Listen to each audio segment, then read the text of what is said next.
भारती ने एक press conference की थी। उसमें मेरे ऊपर कुछ गलत आरोप लगाए गए हैं।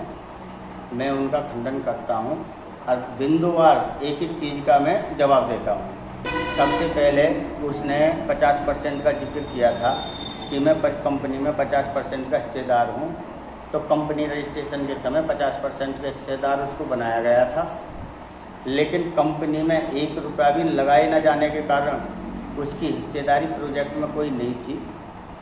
प्रोजेक्ट में हिस्सेदारी जिसका जितना धन लगाया जाएगा उसकी उतनी ही शेयर के अनुरूप हिस्सेदारी होगी, और बाकी जो उसकी हिस्सेदारी बनती है कंपनी के मुनाफे में हिस्सेदारी बनती है, ना कि कंपनी की प्रॉपर्टी में उसकी कोई हिस्सेदारी बनेगी। ये उसका AO 80 जो बताया है, उसने जो दिखाया 80 AO 80, उसमें स्पष्ट लिखा हुआ है अपने रिश्तेदारों को पैसे लगाए, अपने परिवार के सदस्यों को पैसे लगाए। सबके पहले 2023 और 24 में पैसे ले लिए थे। उसके लास्ट में एक ज़मीन खरीदी गई थी। उसके बाद इसी ज़मीन के वापसी जिन जिन से पैसा लिया था उनको बेनामे किए गए थे नियम अनुसार। जो इन्होंने कहा कि मुझे जज साहब ने बरी कर दिया, मेरे ऊपर कोई भी विलम्ब मेरे पर नहीं साक्ष्य मिल पाया, इसलिए मुझे छोड़ दिया गया। तो इसमें साफ साफ लिखा हुआ है, मामले पे गुण दोष पर कोई भी टिप्पणी किए बिना जमानत प्रार्थना पत्र स्वीकार किया जाता है। ये लिखा हुआ है पूरा जज साहब के आदेश। अब एक संतोष नागर हैं जिनकी ज़मीन खरीदने के लिए 85 लाख रुपए खाते से दिए गए थे और इसमें 10 लाख रुपए कैश दिए गए थे। इनमें से 45 लाख रुपए अपने बेटे के और अपने बेटे की कंपनी के नाम 45 लाख रुपए वापस ले लिए गए।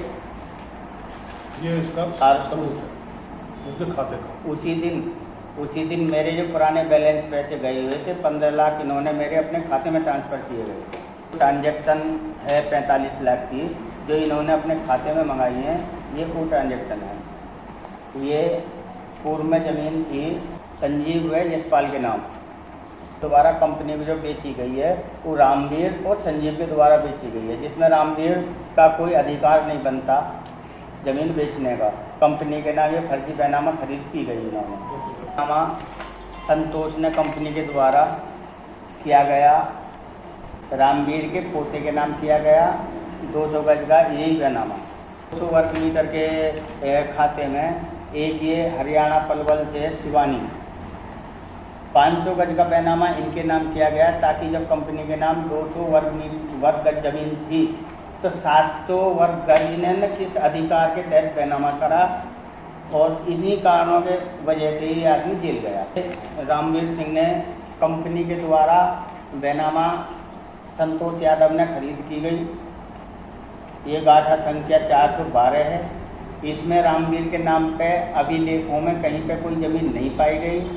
तहसील व रजिस्ट्री ऑफिस दोनों में खूब सर्च कर लिया गया, इसका पूर्व का कोई भी रिकॉर्ड कहीं नहीं पाया गया। ये बैनामा इसमें लिखा है पैतृक संपत्ति। इसका बैनामा 100 गज का एक रमेश दरोगा जी की पत्नी।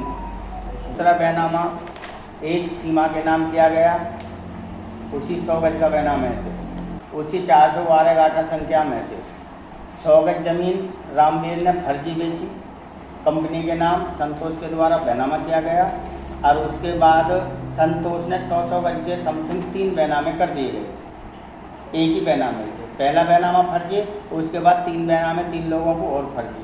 इनमें से 2 लोगों के पैसे कंपनी में लिए गए, 2 लोगों के पैसे कंपनी में आए थे, बाकी सारे पैसे सारे बैनामे इनके इन्होंने क्या किया, कंपनी को फंसाने के लिए बैनामे किए गए हैं, या किसी से पैसे उन लोगों से पैसे लेके पैसे हड़प किए गए हैं। 408 411 गाठा संख्या में जो अल्ट्राटेक कंपनी से हमारे द्वारा कंपनी के नाम खरीद की गई थी, उसमें से 1000 गज जमीन 500 गज ब्रह्म की पत्नी ब्रह्म प्रधान शामली, उसकी पत्नी के नाम 500 गज का बैनामा किया गया। प्रधान के बेटा की पत्नी के नाम 500 गज का बैनामा किया गया। जो जनता के लिए रास्तों के लिए ज़मीन छोड़ी गई थी उसकी भी रास्ते की ज़मीन को भी इन्होंने बेच दिया। बेचने के बाद कोई भी पैसा कंपनी में नहीं दिया गया, सारा पैसा हड़प लिया गया। कहा जाए इन्होंने प्लान बना के कंपनी के खिलाफ साजिश रच के उसको फंसाने का काम किया। प्रशासन पे इन्होंने आरोप लगाया और निराधार गलत है। महीना से अधिक बीत चुके थे, इसके खिलाफ कोई जांच कार्रवाई नहीं की जा रही थी। प्रशासन व्यस्त होने के कारण क्या कारण था, उसके बाद हम हाई कोर्ट गए। हाई कोर्ट ने निष्पक्ष आदेश किया पुलिस के लिए निष्पक्ष जांच करने के लिए, ये उसका आदेश है। इस आदेश के तहत पुलिस ने जांच की। जांच पड़ताल करने के साथ साथ जो एविडेंस मिले उन एविडेंसों के तहत इसको जो जेल भेजा गया। 26 लोगों के द्वारा हमने कंपनी में पैसा लगाया था। ये सभी मेरे अपने परिवार के, अपने रिश्तेदार, अपने दोस्त, मेरे अपने सगे संबंधी हैं, जिन लोगों के द्वारा मैंने 26 लोगों से इस कंपनी में पैसा लगाया था, जिससे प्रॉपर्टी खरीदी गई थी। मैंने कंपनी का एग्रीमेंट दिखाया था, 1 करोड़ रुपया हमने दे करके कंपनी के नाम एग्रीमेंट इसके द्वारा कराया था। उससे पहले ना उसके बाद इन्होंने कंपनी में कोई रुपया नहीं लगाया।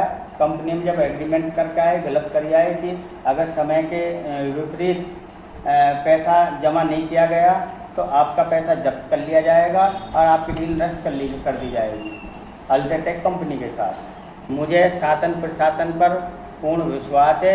नियम अनुसार कार्रवाई की जा रही है और कोई भी कानून व्यवस्था हमने हाथ में लेकर के न मेरे परिवार के किसी सदस्य ने, ना हमने कोई घिनौनी हरकत नहीं की आज तक, ना ही हमारे खिलाफ कोई भी आज तक किसी पुलिस में कहीं भी कोई बात दर्ज है।